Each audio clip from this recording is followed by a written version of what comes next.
Good evening, everyone. Welcome to our new weekly Soul of the Parsha class.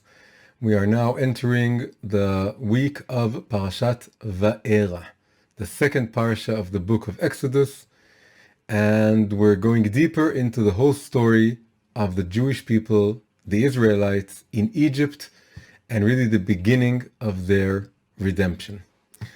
The whole topic of the book of Exodus is all about exile and redemption. This is the first major, most archetypal exile of the Jewish people, and also it tells the story of the most archetypal redemption from exile.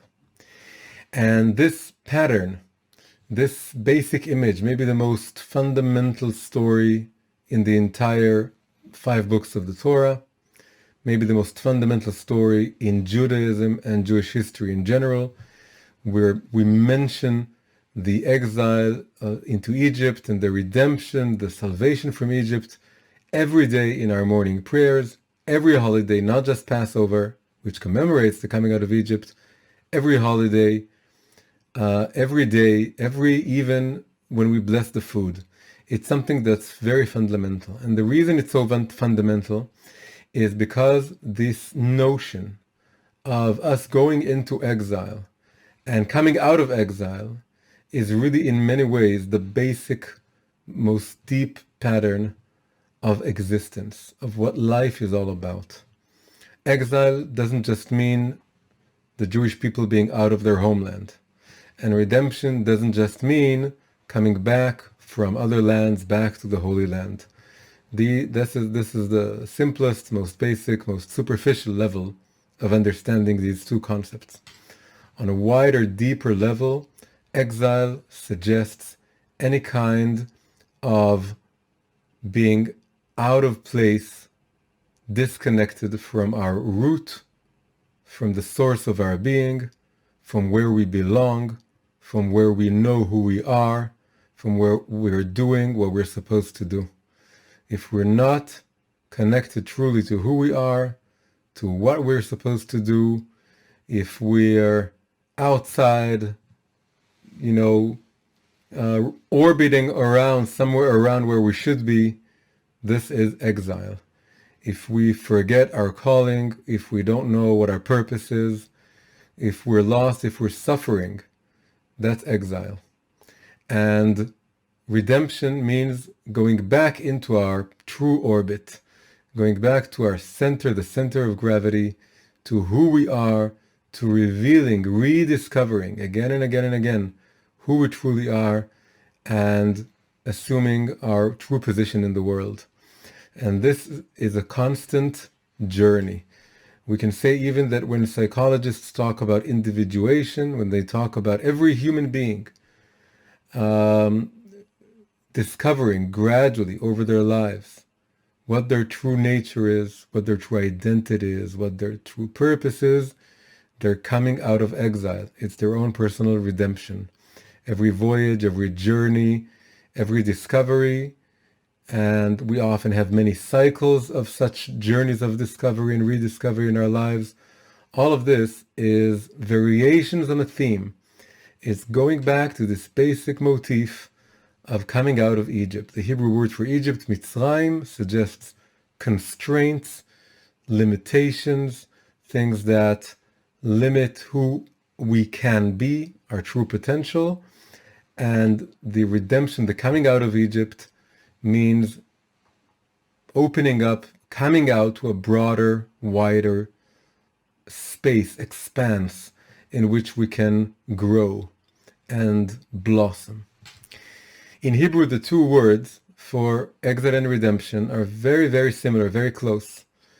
The word for exile is two variations. One is galut, that's the more commonly used. The other one, very similar, comes from the same consonants, is gola.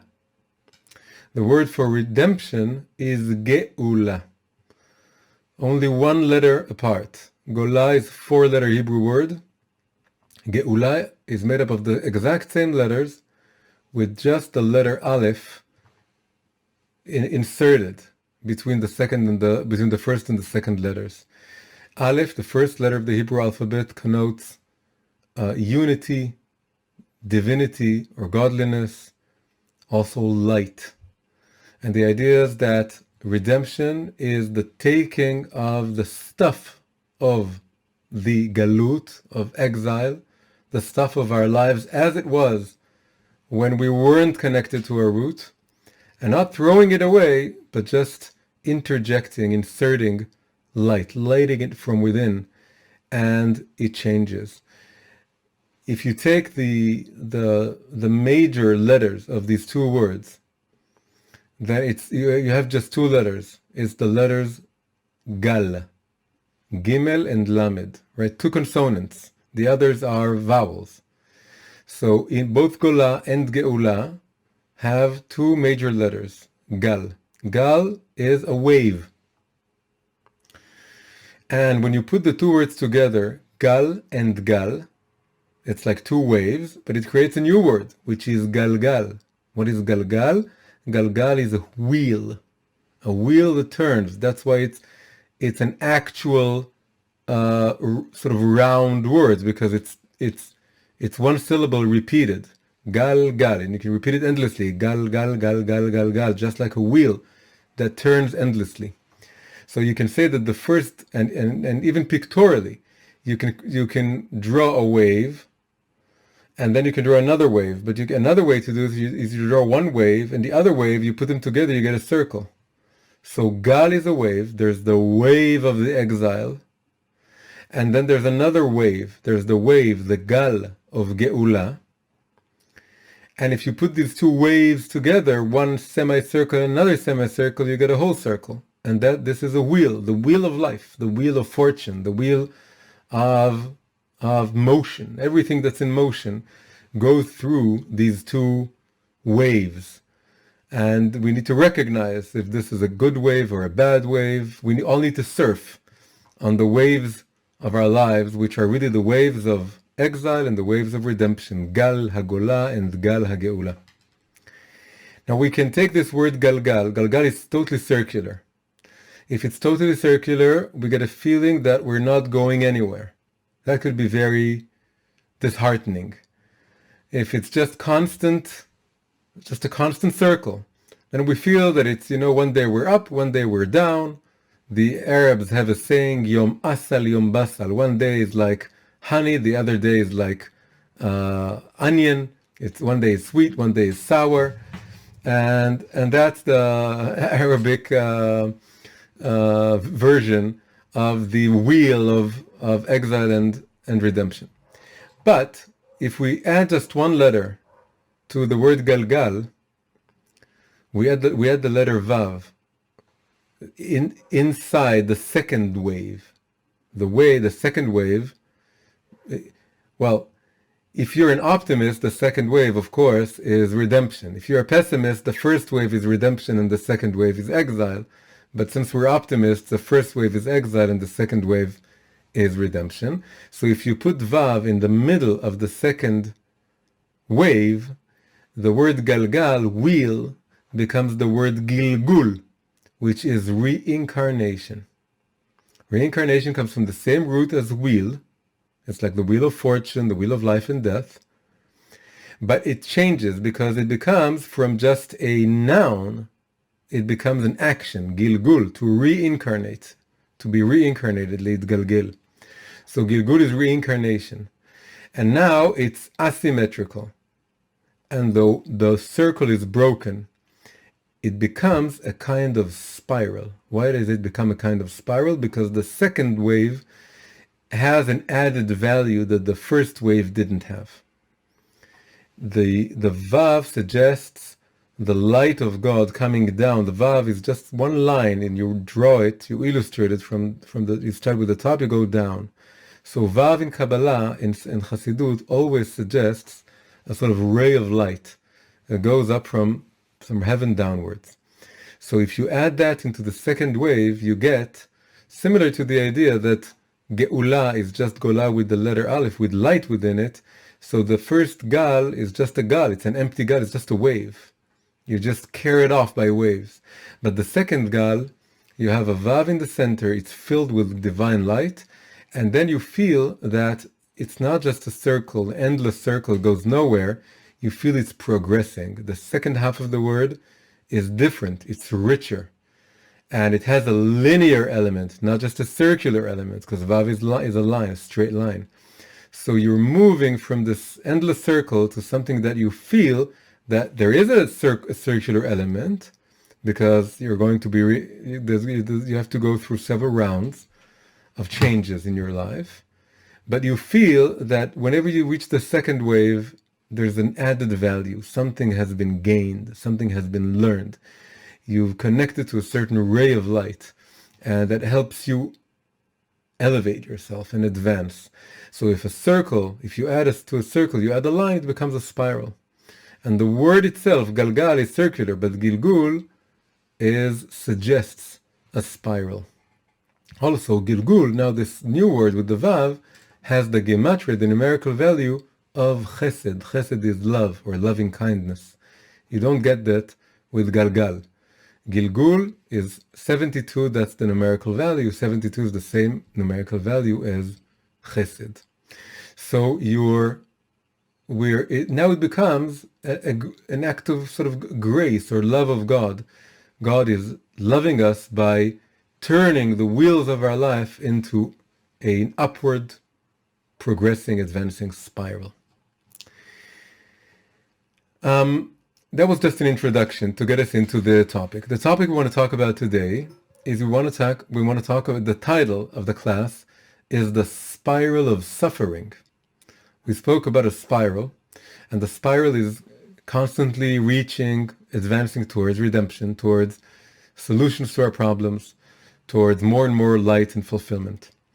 But there's also an element that whenever you're in a spiral, before you go up to a new level, you have to go down again. And which means that there's always a point in time in which you feel like things are becoming darker and less understood. And you feel that suffering is an inevitable element of the spiral of being. And this is what we want to talk about today. Why does suffering seem to be endless? And how do we mitigate or make suffering bearable? In Hebrew, the word to bear, actually in Old English as well, is to suffer. To suffer something is to bear something. You bear the suffering, same word. Lisbol, that means to bear, to endure. We need to endure sufferings, and we need to find a way of making it bearable. And it goes along with thinking about this notion of a spiral and constant growth. And we're going to see it very, very beautifully played out in some verses in the beginning of this Parshat Va'era. Because this year, as any of you who follow the classes know, we're just focusing on the first segment of each Parsha. And we want to take something particularly from the first segment. So we're going to start by putting the opening of the Parsha in context. It really has to do with the end of the previous Parsha, the Parshat Shmot. So the previous Parsha spoke about the beginning of the hardships in Egypt, Pharaoh enslaving the Hebrews, and then Moses being born, and Moses discovering his calling before the burning bush. And then he is very hesitant about becoming a leader, and God convinces him to become a leader. And once he's convinced, he goes to Egypt and he unites with his brother Aaron, and then together they confront Pharaoh. All this happened in the previous parsha, right? They confront Pharaoh, and very straightforwardly, they come to Pharaoh and they tell him, we want you to release the Hebrews, the sons of Israel. So has God decreed. Pharaoh mocks God. He says, who is God? I haven't heard about him. I don't know him. And of course, the most expected thing the thing you would expect most happens. He refuses. But not only does he refuse, but he interprets the very fact that the Hebrews even dare to suggest that he would let them go as a kind of laxity on their part, which comes from him being too lenient on them. So he decides to be a tougher king, and he makes things worse.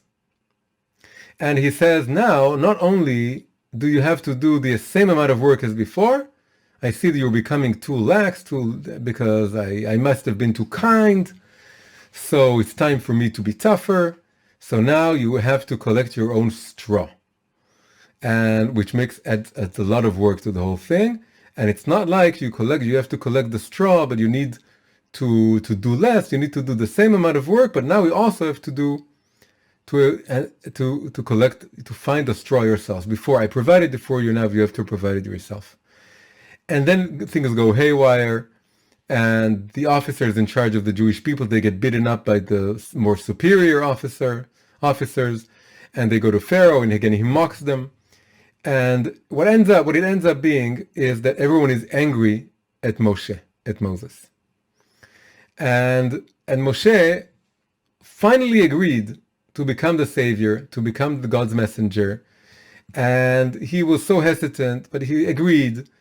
And the previous parsha ended with him only making things worse.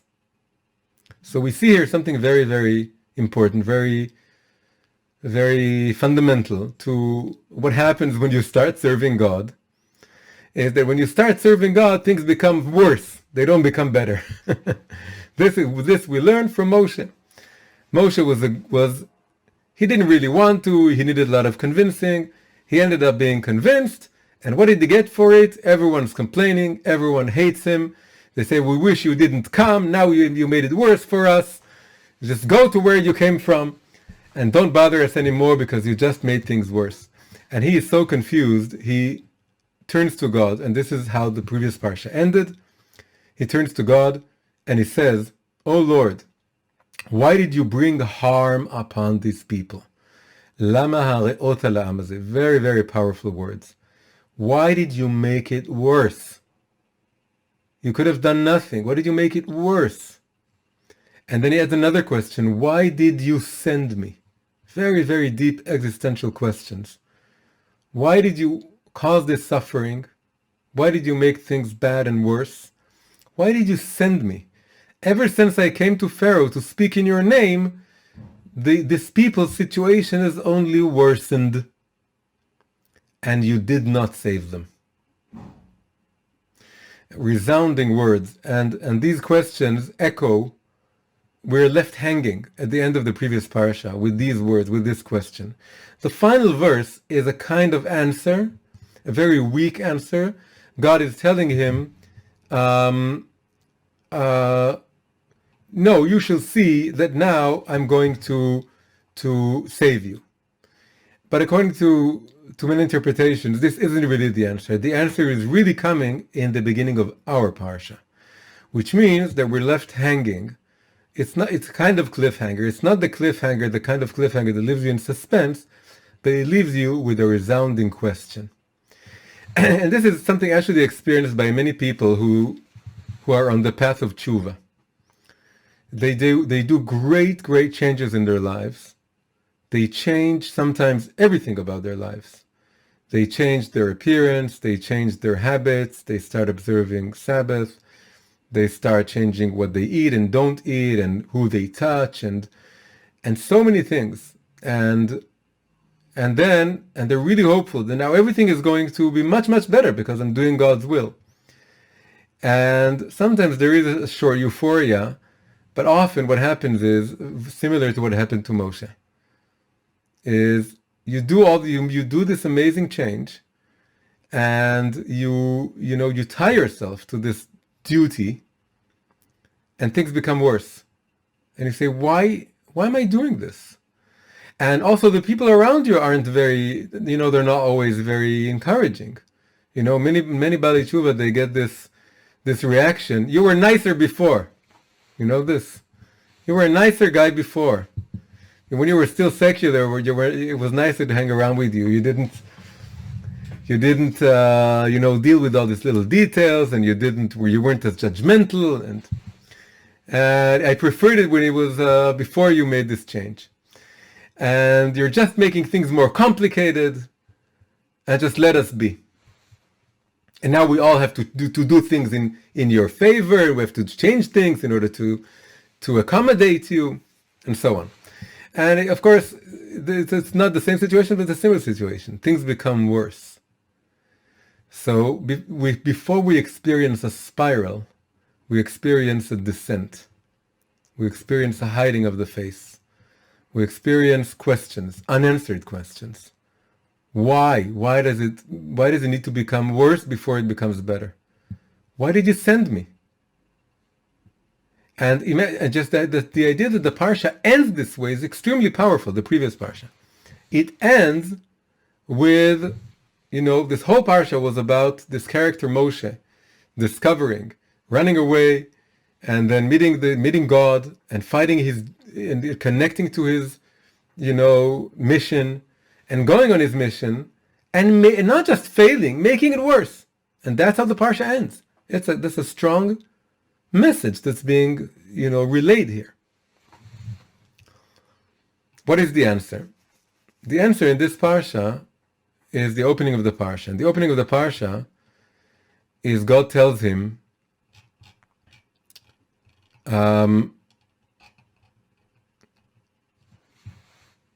here it is. God tells him, God spoke to Moshe and told him, I am God. And the words for I am God is now he's using the central, what is called God's essential name, the tetragrammaton, the four-letter, unpronounced name of God, which we call the name Havaya, right? The four-letter tetragrammaton, unpronounced name. Of course, this name has appeared many, many, many times before. But now it appears in a different context. He tells him, now you have to learn my true essence. Because in the previous parsha, Moshe wanted a name, and he was given a different name. He was given the name Eheye, I shall be. Or as the famous translation to English is, I am that I am. But now he tells him his essential name. And then he tells him, and this is where the name of the parsha comes in, he tells him, to Abraham, Isaac, and Jacob, I revealed myself, and this is the name of the parsha, Va'era, I revealed myself, I showed myself, only with a more particular limited name. It's also a name we're careful not to pronounce, so I'll say it once, but then I'll pronounce it differently. It's called El Shaddai, but we pronounce it Kel Shakai. And it's a name that means limitation, which really means to the first generations of Judaism. Of course, the name Havaya appeared many, many, many times. God spoke to them using that name, and he said, this is my name. But what he's saying now is, they knew the name, but they didn't really know what the name meant. And I didn't acquaint myself to them with this name fully. I used it. They knew the name. But really, when you're talking about levels of godliness, they knew only a limited level of myself. The limited level is embodied in the name Kel Shakai, which actually means a force of limitation. And which means really that up until now, to Abraham, Isaac, and Jacob, all I revealed was my power to make limited changes in the world. Limited changes means you take the world and you modify it, and you do small changes. Of course, they had miracles, they were saved, a lot of things happened. And it means actually two things. It means I made them promises, but I never really kept them. I promised they would have the promised land, but it was never fulfilled. So it's something limited, that's one.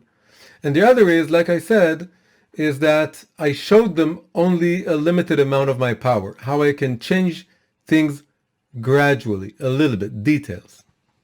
However, now to you and to the Jewish people, I'm about to reveal my essential name, Havaya.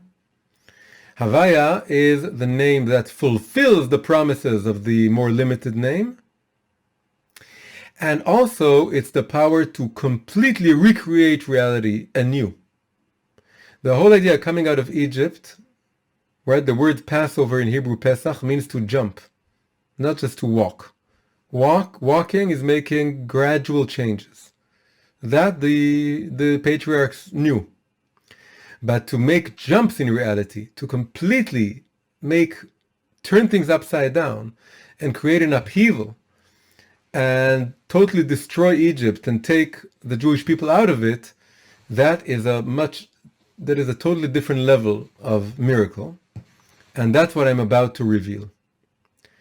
So this becomes the answer to why did you make things worse. This is what the Alter Rebbe, whose Yortzeit we celebrated last week, that's what he explains. He explains, how is this the answer? How is, now I'm about to reveal my essential name, my greater power, the power that fulfills the promises to the patriarchs, and the power that is able to not just make a gradual change in reality, but a complete upheaval of things, to completely disrupt the order of things.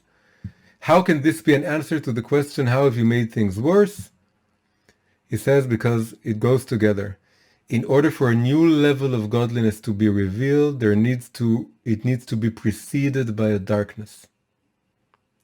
You can't go directly from the previous name, Kel Shakai, or the limited revelation of God's power, to the fuller revelation of God's power, straightforwardly. First, you need a break, a space, a gap, a darkness, a worsening of things. That's how it works. It can't work any other way. That's how the spiral works. There needs to be descent for the sake of ascent. There needs to be a worsening for the sake of a better good to emerge. This is really what he's telling him.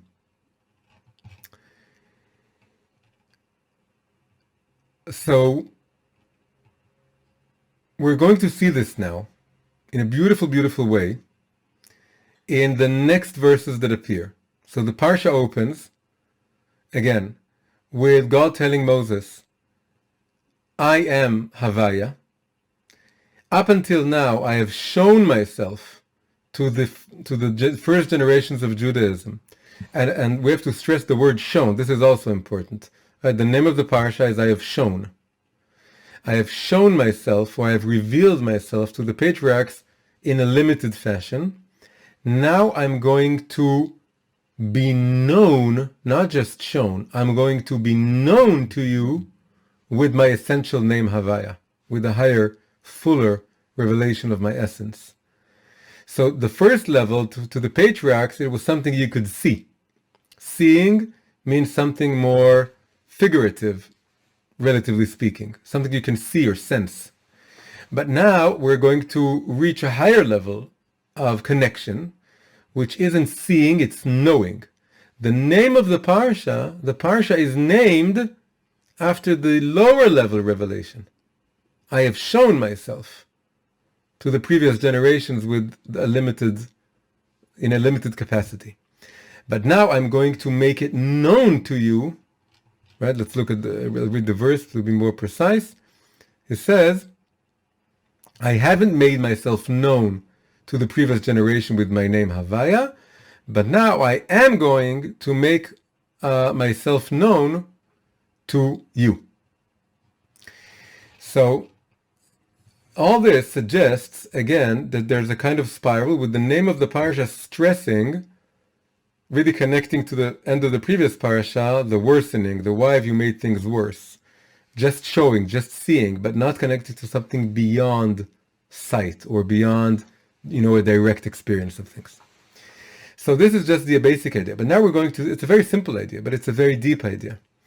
And one of the most beautiful things about studying Torah is sometimes you can see these basic, simple ideas play out in tiny, precise, beautiful details in the verses. And that makes all the difference in the world, because there's a big difference between knowing this idea, which you've all heard in some way, this idea of a spiral and of descent for the sake of ascent, and of, the worsening before the appearance of... But when you see it play out in particular ways, you sort of internalize it in a far deeper way. And that's what we're going to see now. And it's extremely beautiful. So let's go. So what happens now is that God is now presenting what is known in Jewish tradition as Arba Leshonot Geula, the 4 words for redemption. Those 4 words are 4 verbs that appear in 2 consecutive verses. We're in Exodus chapter 6, and the 2 verses are verse 6 and verse 7. The first verse has the first 3 words of redemption, or verbs, and then the second verse has the 4th one, right? Suggesting there's a big difference between the first 3 and the final 4, the final 4th one. And now let's just read it, and then see a little bit what's going on. And we're going to explain a little bit what's going on here, and then we're going to see the spiral sort of take place. But let's just start. Go say to the sons of Israel. Now, of course, there you have many translations. This is my variation on an existing translation because I want to stress certain details, so I changed it in a particular way. Go say to the sons of Israel, I am Havaya, because that's the whole point, is to reveal the essential name. And I freed you. So this is, I'm using a past tense. It's more complicated in the Hebrew. In the Hebrew, it could be read as past or future. It's a bit complicated to explain, but it can be read as, so a more literal, simpler reading, and that's what you would find in most translations, would be the future, because it hasn't happened yet. But for reasons that I'll explain in a short while, I am going to turn it into the past tense. It can be read as both. A simpler reading would be the future tense. Yeah, of course. But for reasons that I'll explain in a minute, I'm using the past tense. And we can say that he's sort of speaking from the point of view of the future, of what is going to have happened in a while. So go to say to the sons of Israel, I am Avaya, and I freed you from your suffering under the Egyptians. That's the first word of redemption, to free. The Hebrew word is hotzeti. I shall bring you out. So here I use the word, again, translations here, and I preserve the word to free. Literally it means to bring you out. I shall bring you out, or I shall free you from the suffering under the Egyptians, and delivered you from their bondage. This is a hetzalti, saving or delivering. Vehotzeti vehitzalti, I delivered you from their bondage, and I redeemed you with an outstretched arm and through extraordinary chastisements. And here the word is ga'alti. In Hebrew it's vehotzeti vehitzalti vega'alti. And there's even a poetic ring to them, because the middle one is almost like a combination of the first and the third one. Hotzeti veitzalti both have the letter tzadik, the tz sound, hotzeti etzalti, and then the second and the third one both have an L in them.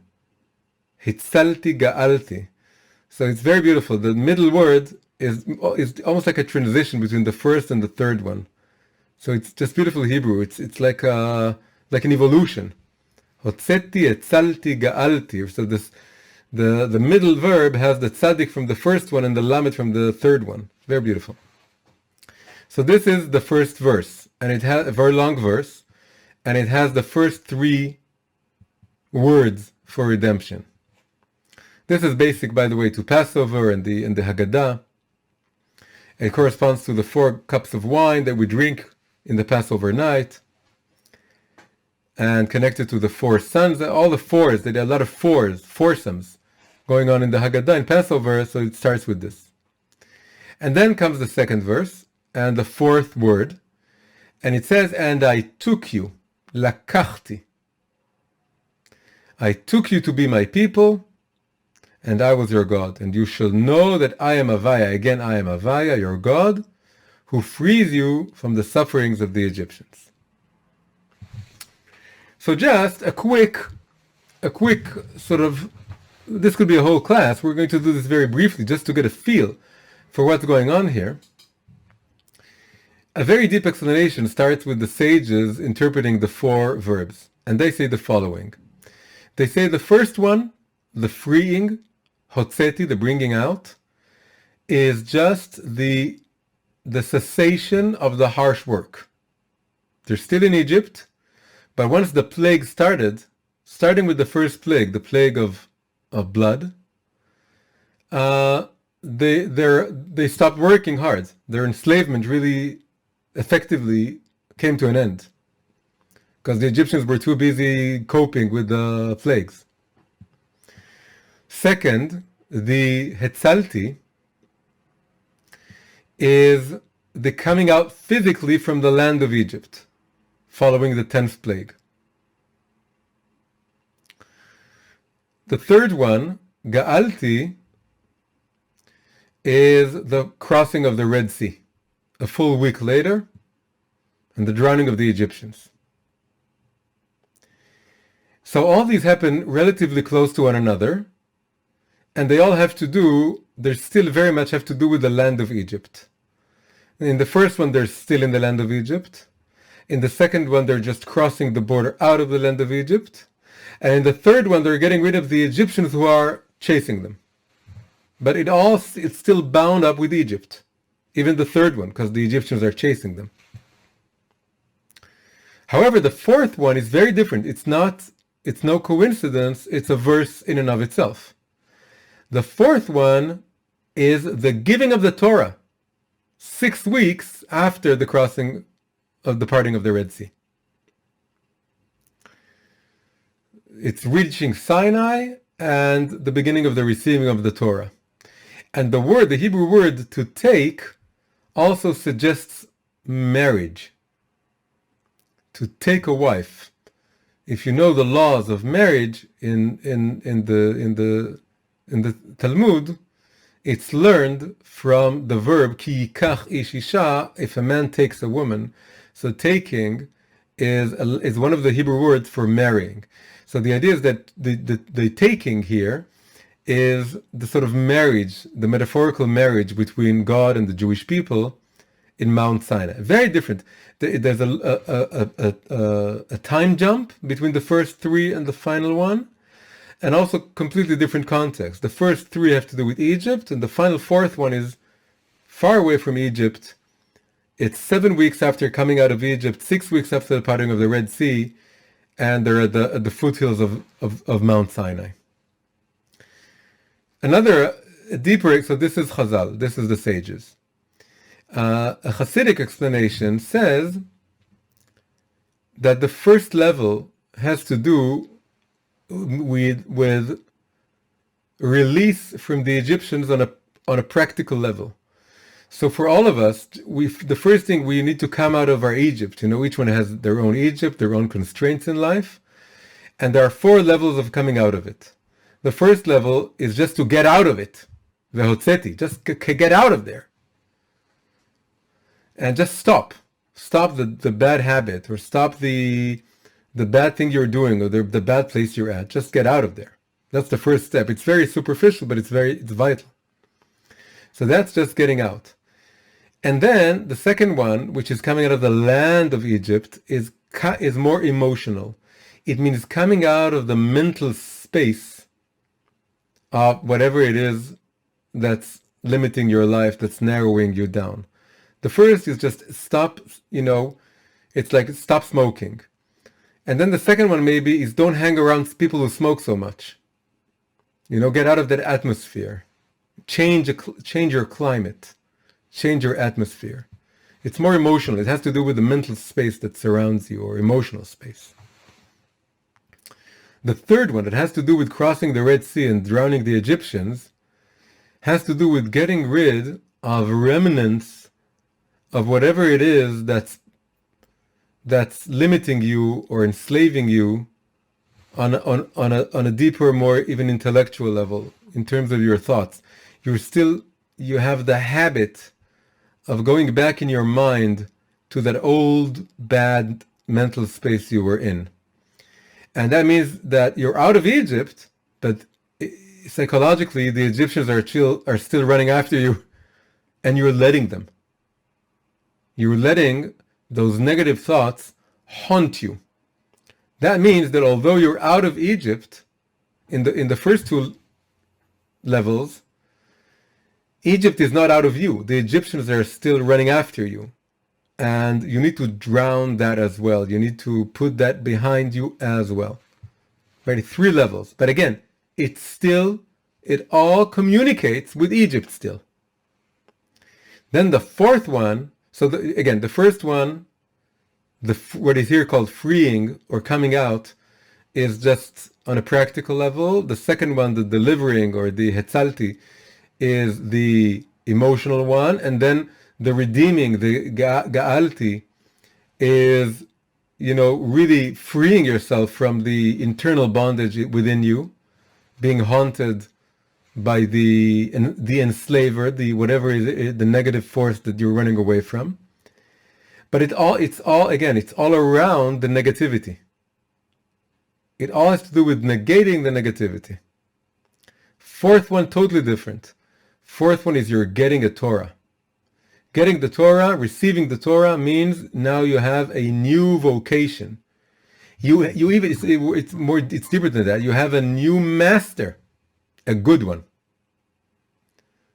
Before you were enslaved to some pharaoh, some bad habit, the evil inclination, whatever it is. But now you do need to become a servant, but you need to have a proper master, a good master. You need God to be your master. And the Torah is, this is something positive. It's not negative. I have a vocation. I have a direction. I have the Torah guiding me, showing me the path, and it fills my life, and it gives me, my personal mission, my route in life, my path, things to do, things to think about, things to learn, good deeds to, invest in. I'm not just running away from.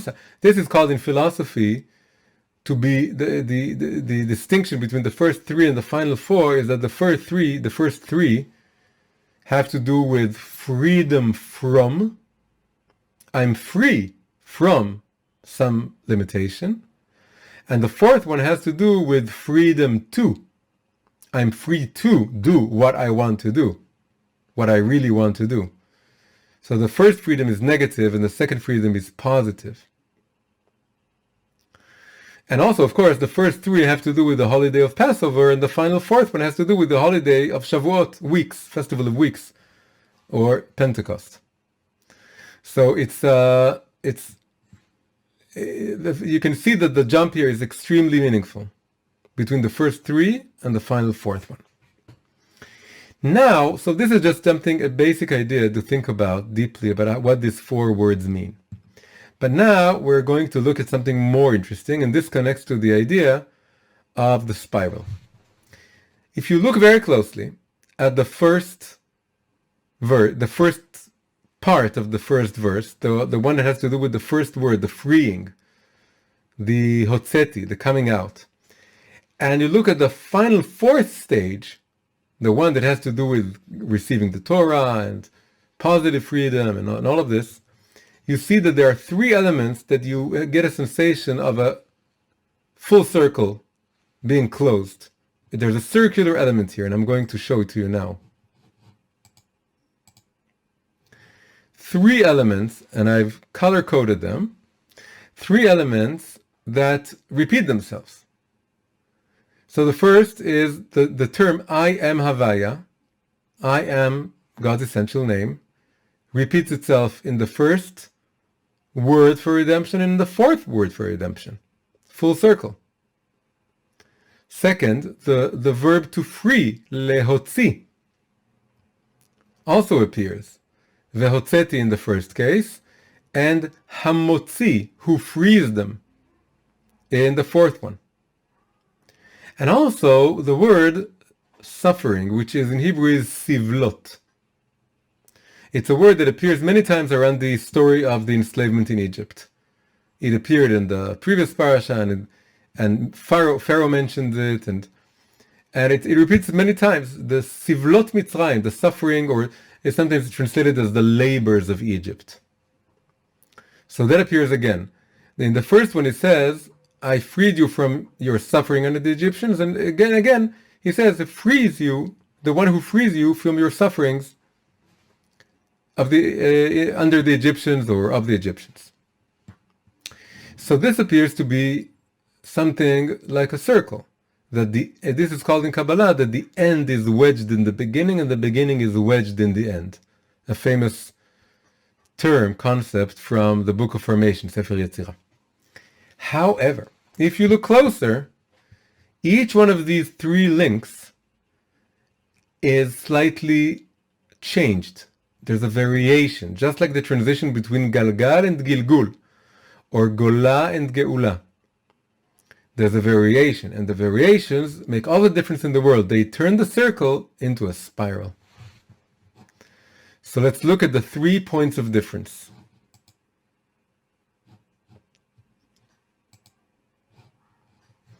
First point of difference. In the first instance, the first word for redemption, it says, I am Avaya. But the second one is a little more complicated. It says, you shall know I am Havaya, your God. Right? The difference is that it says, V'yadatem ki ani Havaya Elokechem. You shall know that I am Havaya, your God. That's the first difference. Second difference is that, as I said before, all the verbs can be read as future or past, but it can also be read as past. And in fact, I said before that the literal meaning or the simple meaning would be the future, but in fact, the way you read it, it makes more sense if it's future, but it looks like the past.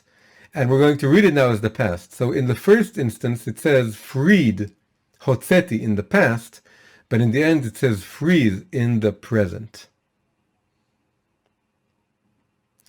And the final difference, and this is the subtlest one, and the one that is the most hard to explain in English, but we'll try, is that the first instance of the word sivlot, suffering, appeared in partial spelling, which means it can be read in the singular, suffering.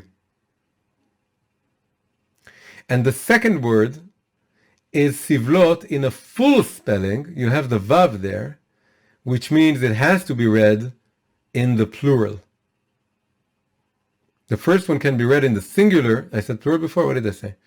The first spelling can be read as a singular, one suffering, sivlat, and the second one can't be read in any other way as plural. It can only be read as plural, sufferings. So what's going on here? So the idea is really the following, in a way. The fact that God says, I am Avaya twice, and the first one he just says it, I am Avaya. Tell them that I am Avaya. And the second one, he's foreseeing that you shall know. The second one, of course, is when you receive the Torah. When you get to the final stage of the 4 stages. It's going to take some time. You're going to have to travel through the desert, and there's going to be some hardships and wars. You know, you will battle Amalek during the time, and there's thirst and hunger. A lot of things happen in those 6 weeks. But finally, you'll receive the Torah. Even the Torah takes time. You know, you just get the 10 Commandments in the beginning. Then you have to wait 40 days. So the whole thing takes time. But if you wait and you go through the steps, you'll reach a stage in which you know that I'm Havaya. You're not just told, you know it. So the first name Havaya is sort of somewhere high up there. And it's sort of, you know, it's declared. And it falls on you in some way. You don't know, you don't understand it.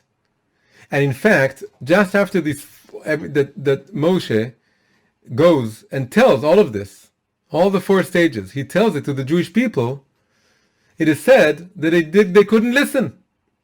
Why? Because they were short of breath and hard of labor. That's what it says immediately after all of this little dialogue between God and Moshe. Is Moshe says, okay, I'm going to tell them what you told me. I'm going to tell them that you're going to free them and deliver them and save them and redeem them and on all of this. And he says everything.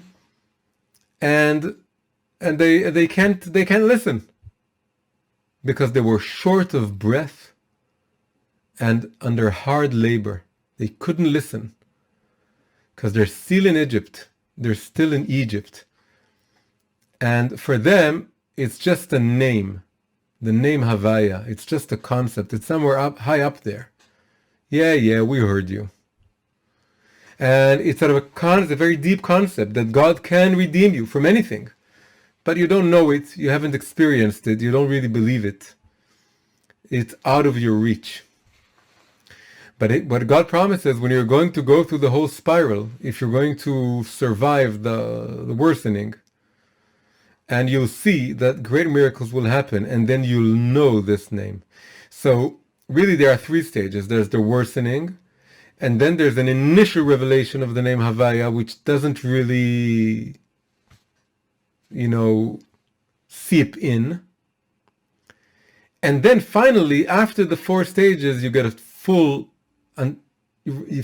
knowledge or experience of this level of godliness. Now let's look at the second two differences. Freed in the past versus freeing in the present, and the strange two forms of spelling of suffering. So we can say two things about this. Very, very, very beautiful. And this is really where the spiral gets really beautiful. The first three words have to do with a particular exile, the Egyptian exile. It's a one-time event in history. And at some point, it's going to be in your past, says God to the Israelites. And that's why he's speaking already in the past tense.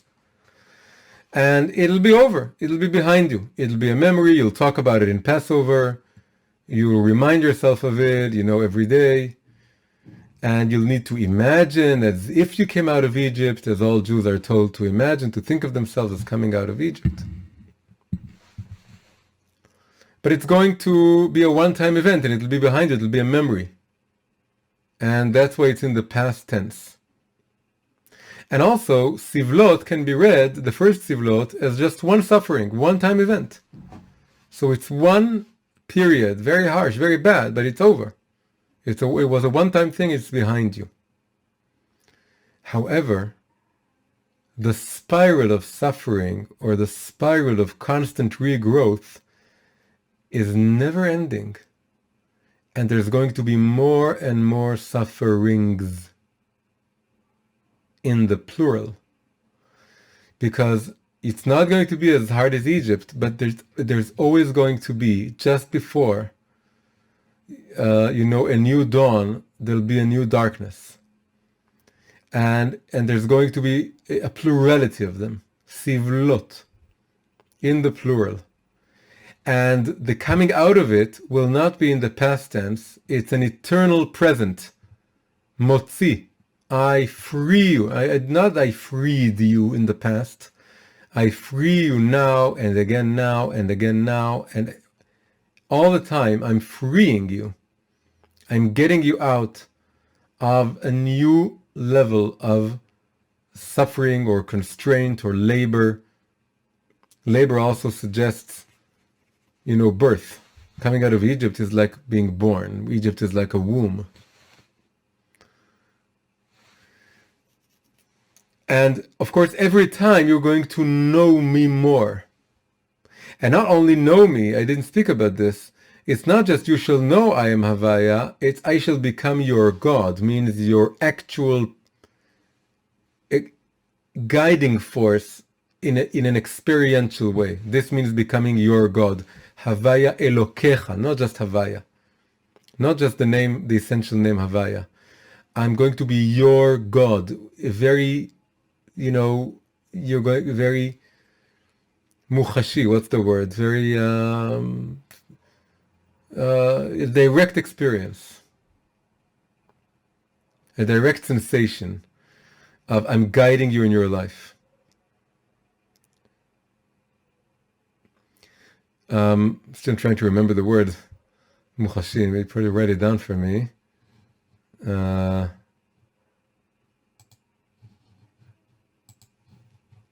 tangible, thank you. It's going to be in a very tangible way. Another way of understanding the difference between sivlot in a partial spelling and sivlot in a full spelling, I said before that the letter Vav, this simple line, suggests a kind of ray of light that goes into our lives. And that adds the final element to this whole spiral thing. The partial spelling suggests a suffering that I don't understand. I'm in the dark as to why it's happening. Just like the sons of Israel can't hear Moshe because they're short of breath and they have to deal with very hard labor. Mikotze ruach ma'avoda kasha. There's no ray of light in their lives. So the beginning of the spiral is okay, if you say so, but I don't feel this in any way. I don't see any ray of light. I just see the suffering.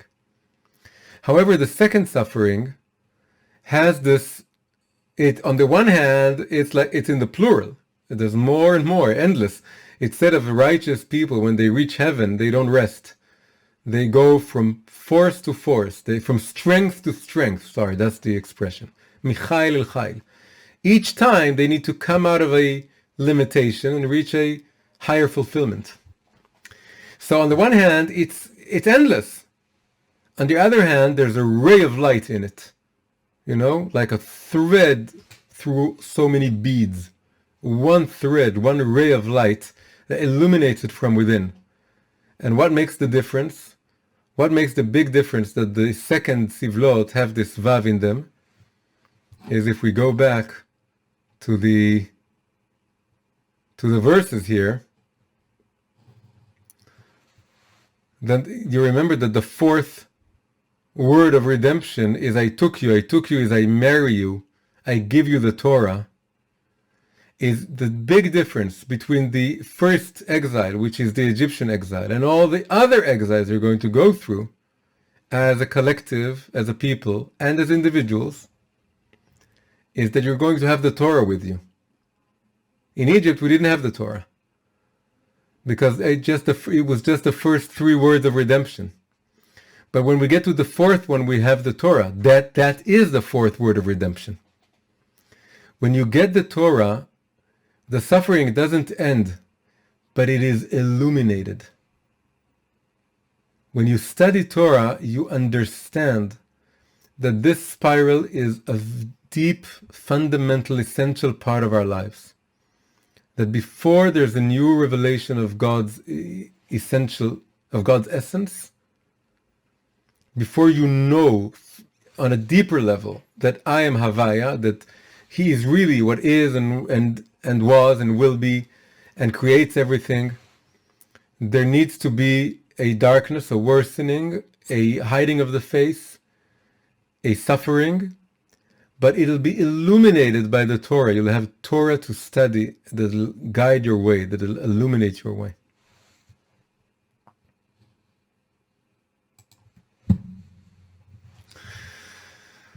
So this is a lesson, a deep lesson to be learned from the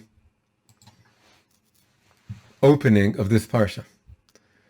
That the whole book of Exodus talks about this archetypal exile and redemption, and just this borderline situation of the end of the first parsha and the beginning of the second one is a point in time in which it seems like not only are we not coming out of Egypt, but it's becoming worse.